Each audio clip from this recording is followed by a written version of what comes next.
All right, welcome back, everybody, to Beyond the Line of Scrimmage. I'm your host, Minx, here, joined by my partner, as usual, Coach. How we doing today, man? Doing great, man. Doing great. Especially after a great Saturday. Ready to get back into it. Ready to talk about it. Let's go. I mean, arguably the most chaotic Saturday that we have had all season. Yep. Definitely wasn't a sleeper weekend. We had some of these games highlighted. We actually made Yep. a preview video that wasn't uploaded in time because we both suck at doing things according to time. But Yep. we're going to change it. We'll play some clips from what we had about that because we were low-key cooking. Let's talk about the dominoes of the SEC. I mean, that's really what we're here to talk about today, is just SEC, man, because that is the highlight of the show. Some stuff going down around in the other parts of the country, out in the mountains, out west. But we'll talk about that at a later time because this is crucial for how things are going to shape out for the rest of the season. We're going to take it down to Norman, Oklahoma. Coach, take it away, man. We see the score right here, 24-3. And you're like, this has got to be wrong. Okay, the score has got to be flipped. Something was wrong. I must have messed up when I typed it. It's not wrong. It is the first time Alabama has scored 3 points since 2004. Wouldn't they have scored 3 points in all those games since then? Alabama has been held to 3 points since 2004. Held to three. That is correct. Man. I to be honest, I just watched highlights of this game right before we started recording this just to get a refresher. First of all, Milrow, more like mid-row. Okay, that is the nickname that is for this quarterback now. 3 interceptions on the night. One for a pick six. Second one almost came back where he got the tackle. And third one, can't even remember. Okay, he's throwing so many. Definitely not what you expect out of your Heisman candidate at quarterback. Definitely not a Heisman candidate anymore. He had 15 carries for 7 yards. This guy, even when he scrambles, he's getting positive yards, right? Like, you could throw a pass and he's just going to scramble out of the pocket and get you a yard. That is a half-yard average. Anytime he took off, he got taken down. That is a padlock stat right there, especially for a quarterback like Jalen Milrow. What did you see out of that Oklahoma defense that kind of stun-locked Jalen Milrow? I mean, I was shocked the entire time. But, I mean, one thing I kind of want to talk about, keeping it on Alabama here real quick, is that this team goes as what Jalen Milrow does. I mean, when he's on, this team is easily one of the best teams in the country. Even on some of his off games, you got Tennessee, Vanderbilt. He's playing solid. But this is, without a doubt, one of the worst performances you've seen out of a quarterback, let alone an Alabama quarterback. I mean, it is just a brutal, brutal night. The defense just had them in hell. There's no other way to put it. Alabama couldn't do nothing. Couldn't do anything. And there was times where they had some momentum, some costly penalties, some, stuff that happened that can't be reviewed that, realistically should be allowed to be reviewed. But that's above what any of those guys on the field can control, both the players, coaches, and referees. But, I mean, you just take it for face value.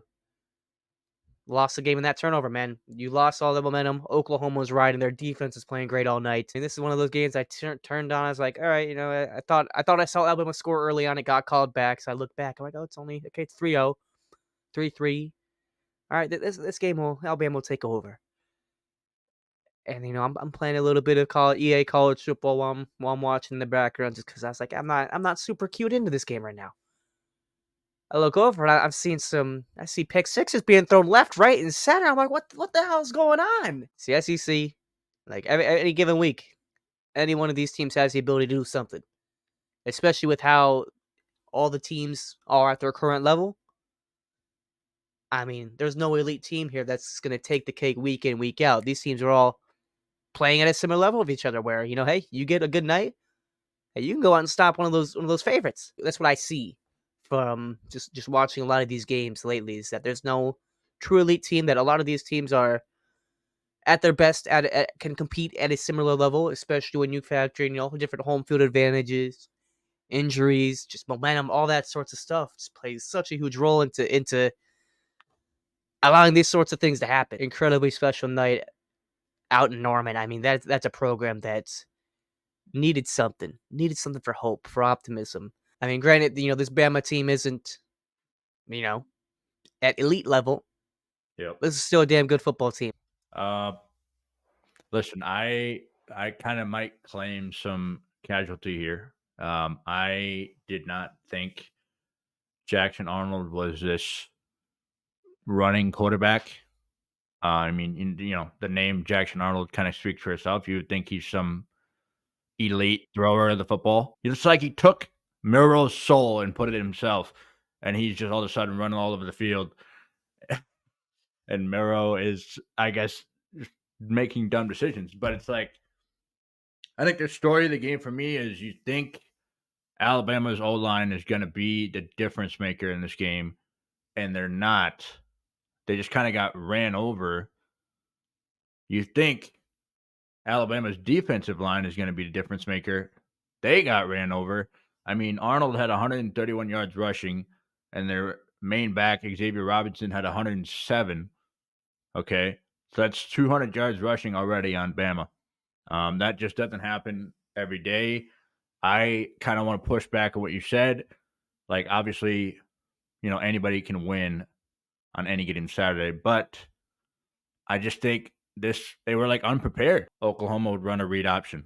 Okay, quarterback, running back, quarterback's reading the D end. D end crashes down on the running back. Okay, somebody else is supposed to be there to crash on the quarterback. All of a sudden, nobody's there. You know what I mean? It's just, okay, D end takes running back. Okay, I'm going to keep it and go. You know what I mean? I just feel like we're not teaching, or we're just not preparing these guys enough, especially an Alabama team that's supposed to be Alabama. You're supposed to be the cream of the crop. And maybe that's on DeBoer. Maybe that's just on the team that they have now. I don't know. But I just feel like they were a little unprepared in how they played. Definitely had some questionable calls called against them, especially that one to Ryan Williams that came back. There's actually two that came back on Ryan Williams. One of the things I think that sucks, like talk about like officiating, people will blame the refs directly, but I mean, even if they throw the flag, just out of like, hey, that looked like something. I mean, the fact that they can't even go, and there's some penalties that they can review, correct? Yeah. Yep. Like the fact that there's specific stuff that it's just, oh, you throw it, that's it. Like the fact you can't go back, review it, and just be like, hey, we got it wrong. Let's do the correct thing here. It's just, well, even like it's crazy. The funny thing about that call is, okay, the referee calls illegal touching. You watch the replay, you see there's only one guy on the line. They flip the ball over, so it's Oklahoma's ball. Mm-hmm. And then they stop the play because they're like, hey, we should probably take a look at this. And then literally like 10 seconds later, they're like, no, okay, we're good. And then all of a sudden, Oklahoma's ball still. I feel like that's crazy. Like, how does that keep integrity in the game? Like, yeah. I mean, I don't know. everyone makes mistakes. Like, this is such a reactionary thing to do. I mean, being a referee is easily, across any sport, profession, you name it, being the person that goes out there to control and keep the game going is by far the toughest job. And the fact that there's something that reasonable isn't implemented in our game, it's just asinine, in my opinion. Yeah. I don't mean to take anything away from Oklahoma. I think they still would have won regardless of that one call. But just like, I don't know, you as a person watching the game, you want to see a good game and you want to see it called the right way. And watching the game, you don't think it's called the right way. So that is Oklahoma, Alabama, 24-3. Oklahoma upsets Alabama in Norman. We're moving on to Auburn. A&M might be the game of the year. 4 overtimes. Auburn squeaks out a win here. I believe I had Auburn sneaking by in this game. I don't know about you. I can't remember. You know what I had? What? You know what I had? Mike Elko in his press conference earlier in the week. Oh, yeah.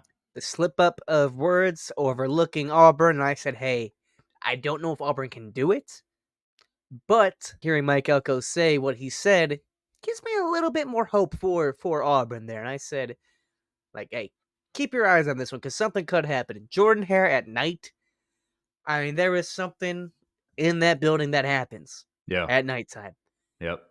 It is not a fun place to be for any team traveling in there. Coach, like I said, go through your thoughts. I don't want to interrupt you on that. All right. Well, I took a bunch of notes. Obviously, this is a trap game for A&M, I believe, just because they're looking ahead to Texas. That game is probably still the game of the week this week. So we're looking ahead to that one. I just kind of thought going into the game, I thought they kind of started way too passively. They got blitzed, especially by the environment. They missed a field goal. They started down 21, brought it back to 21 all, by the way, which I was surprised. I thought I saw Auburn was up 21, and then all of a sudden it's tied, and I was like, "Holy shit!" Right away, I mean, both teams, their defensive backs got targeted like crazy. I mean, they were just deep bombing everywhere. Can't guard a fly on a wall, I guess. Cam Coleman had 7 catches for 128 yards, 2 touchdowns. That was a guy we talked about in the preseason. He's legit. He's going to be legit. Hopefully, he sticks around Auburn. Noah Thomas, 5 receptions, 124 yards, 2 touchdowns. Another receiver that's legit. That was for A&M. I think we can talk about it already. The last play of the game, I thought was a beautiful call, and it just got dropped. Jarquez Hunter, though, was one of the guys I watched. Dude's got some aura to him, man. Yeah. Dude's got some aura to him. Balling out on his senior day like that. I mean, it's just an incredible performance of Jarquez Hunter, man. Like, that is the guy who got Auburn in to win this game, in my opinion. And they go to Alabama next week for the Iron Bowl. And who knows what the hell that's going to be like? Yeah. Who especially knows? after that loss. Yeah. Auburn could win by 10-20. Alabama could win by 10-20. You're like, Yeah. I can see it. I can see it. I just want to mention one thing about A&M. This might be a terrible take. I think A&M is back. Back. Like, back. Wow, I was not expecting that. Not as like completely, peak, not championship peak, but... level, Mhm. but back in terms of contention, in terms of, hey, they could win the SEC title every year. That's what I saw. I saw poise. I saw confidence last night. Especially you start down 21-0 in a hostile environment. You're not supposed to come back. Just a whole lot of fight. Yes, is what I saw. I mean, just hearing I just watching them on the sidelines, just showing how important this game is. Yeah. I mean, to come out and win this game so that they can keep themselves alive to get that SEC title, alive in the playoff contention there. I mean, this is only year 1 under Mike Elko. Like, A&M is just one of those squads, going near like, they could be all right, but it's nothing. Yeah. That I was like, really like, oh, this is that team. I'm really excited to see what Mike Elko can do down in A&M with all the resources that they have. Yeah. Heading especially in the future. I know I'm talking about the offseason shit, but like, I'm really excited to see where he can take this A&M program. I mean, this is a program that has so much hype and just failed to deliver year in, year out. It was an embarrassment. It was an embarrassment to what that program should and could be. I still think there's a chance they beat Texas next week. Oh, I'm not sold on either team. Like, it's same thing with Auburn, Bama. Yeah. I'm not sold on any SEC team whatsoever. Yeah. Also, potentially, Quinn Ewers potentially hurt. So this may be an Arch Manning game. So that is a 4 overtime classic. Auburn 43, Texas A&M 41. Last SEC game we want to talk about, another cinema game. Ole Miss 17, Florida 24, down in the swamp. Do you want to start here, or should I? Coach, man, you're cooking right now, man. Okay. You keep the starter in, man. You keep that starter in if he's cooking. Listen. DJ Lagway. We got ourselves a Mahomes prodigy. We talked about this. We talked about this before the season started. This creativity of this guy is unbelievable. Okay, he's a freshman. I think he might go win a Heisman one of these years. I mean, he would step up in the pocket. He'd have somebody grabbing on his shoulder, and then he'd still dump it out to the side. Or just like he'd have somebody in his face, dump it out to the side.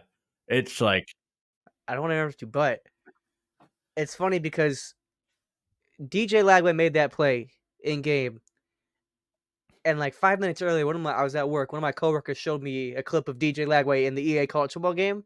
Yeah. Literally doing the exact same thing in EA College Football. And then I see that like 4 minutes later, I see DJ do that. I'm like, bro, what the like what? Yeah. How I does that? mean, How do you even do that? How do you do that? I don't know. It reminds me of Mahomes a lot. Definitely not what's his name at Nebraska. Dylan Raiola. That guy's a freaking freak. Anyway, I kind of thought that Ole Miss gave this game away. They had a missed field goal. Okay, that'd have been Oh, 2024. the They red had a zone was muffed what? the red zone killed them the game. Look, they did the red zone. Missed field goal. And then they turned it over on downs twice. You're not gonna win a football game going 0 for 2 in the red zone. That's just not how it works. You start to question what is this program? Is honestly what I start to go in. But I mean, just talking about the game itself there, you go 0 for 3 in the red zone at Florida, who has their quarterback back, who's got their swagger back, playing at a level that no one expected them to actually really be at early in this year. Oh, they got fire. Florida's got fire. And you go 0 and 3 in the red zone? Come on, man. Come on, man. I mean, people are going to put this game on Jackson Dart, but it is not even close to his fault. You can make a case for the throwing into triple coverage with a minute and a half to go, but you're in desperation mode. You have nothing else going for you. The 4th and 1 calls were so stupid. Okay, I get it. You're giving it to the biggest boy on the team, and you're going to have him go punch it in, but he's running like a power. Okay, so he's running east to west, not north to south. Mm-hmm. It's like it doesn't make any sense. We're going to the right. You should be going straight, and you're starting in the shotgun. On What are 4th we and 1, doing? you're asking yourself, we should start in the shotgun with the slowest guy in the team. That doesn't make any sense. Okay, Bro, that is the most, respectfully, that's the most woke nonsense I've ever seen in my life. Running from the shotgun in, goal to go situations, short Yeah. yardage situations. Just, bro, power that shit. Dive it. Run a Yes. dive. All Yeah. you got to do. Put an extra backer in there. Run eye formation. You get the first down, buddy. I mean, another stat for me, I love linemen. I love running the ball. Jaden Ball, Montrell Johnson, 153 yards combined. We talked about those guys in the preseason as well. I Jaden believe Ball. Montrell Johnson is a senior, and I believe Jaden Ball's a freshman. So He is a freshman. Hey, oh boy, honestly, I've been using Jaden Ball. He's my starting running back in my Florida dynasty with you right now, and bro's a unit, man. He is a unit. I'm excited for the future of Florida, man. Who would have thought coming in this year, someone would be excited for the future of Florida football? We had people calling for the head of Billy Napier. Yeah, honestly, that's the biggest winner of this season. Florida, Billy Napier. They went through the gauntlet, and they didn't go unscathed, but they survived. They fought. They have been competitive and have surpassed every single person's expectations. Even the highest of Florida believers out there, they surpassed that expectations. And considering all that they went through this season, you just got to take a bow and appreciate it, man. I mean, you had a close game with Tennessee, who is now a top 10 team. That was at Tennessee, by the way. If it's at the Swamp, you probably win that game because you did have DJ Lagway. The Swamp is back, man.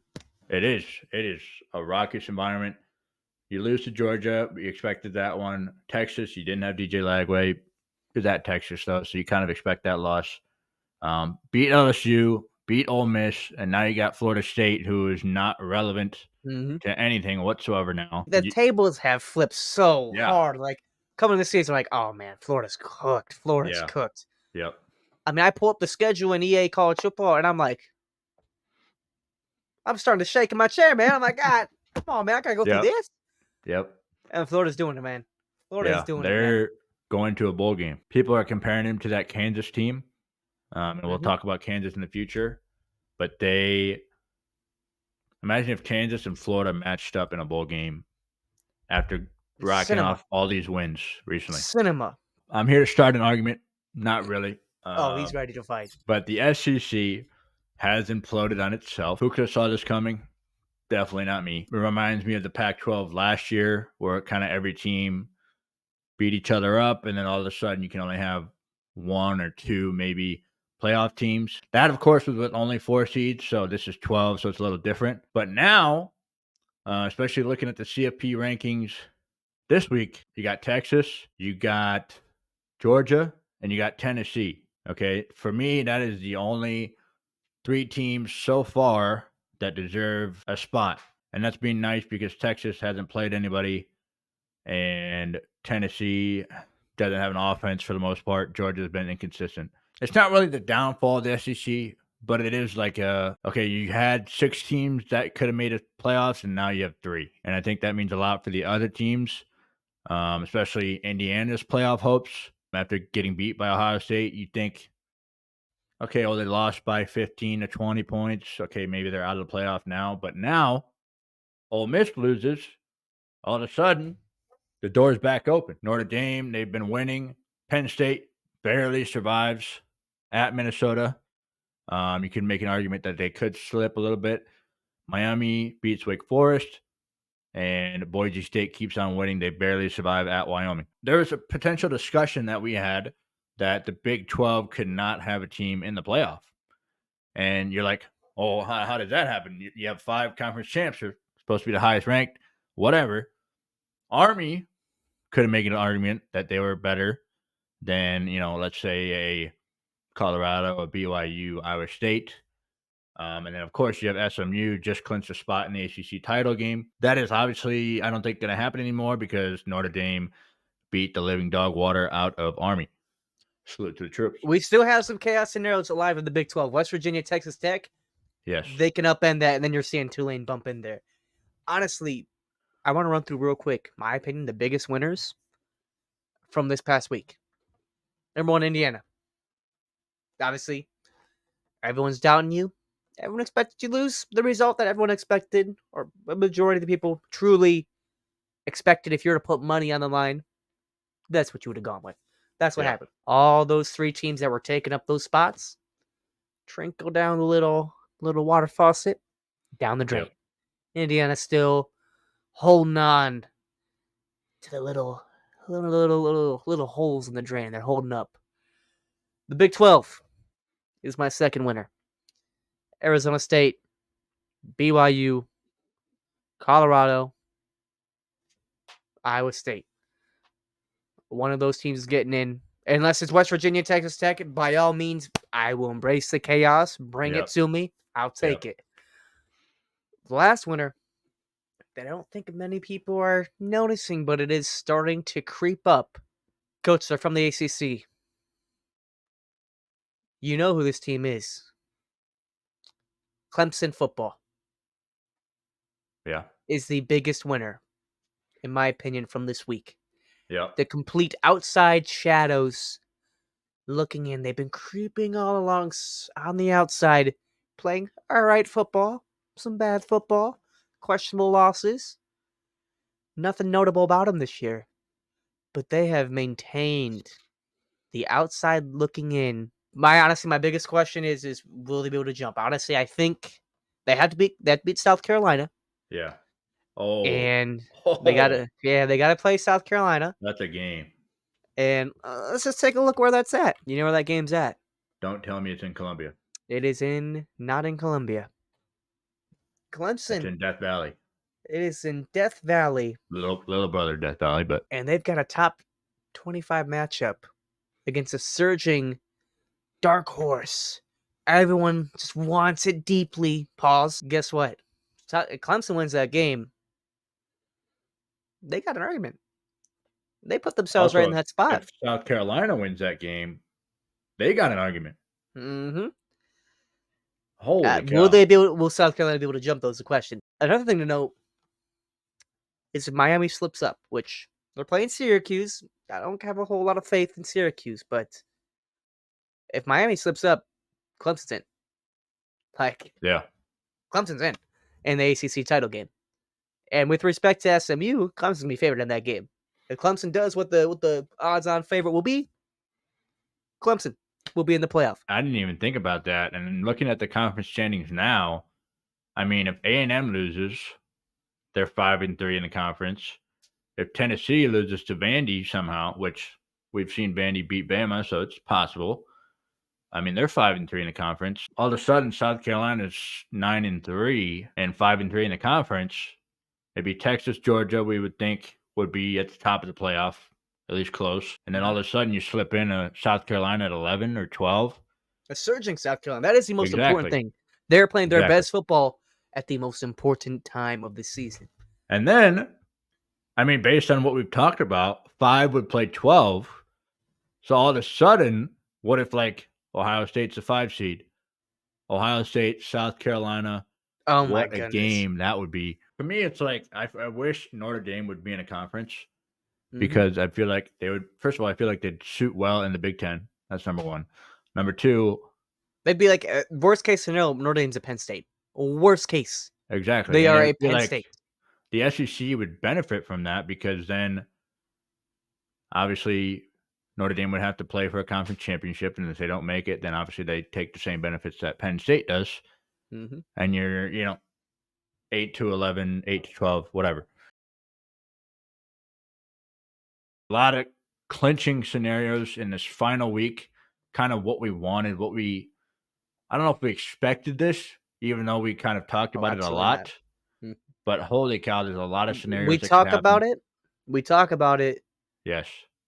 but we really never envision it coming true. I don't think we fully understand what could happen yet. You could see frickin' Texas Tech in the playoff, Mm-hmm. and you're like, oh, why are they in the playoff? You know what I mean? But it's just like, Granted, a lot of things do have to yes, happen. A lot of exactly, dominoes have to fall. exactly. But But it's like, what if those dominoes do fall? that is a recap of week 13. We are excited for what's to come. We got playoff rankings on Tuesday. Then the final week of the season, we obviously got Thanksgiving, Black Friday. There's a lot of college football games on Black Friday. And then, of course, Saturday. We're excited. We hope you guys are too. Make sure to like, comment, and subscribe. Guys, comment, please. Like. We're Bro's trying to begging, get man. information out everywhere we can. Okay? Just let us know if you like it. Let us know if you hate it. Whatever you got to say, just let us know. And we'll see you guys in the next one. Peace. You give me sweetness and light for my restless mind.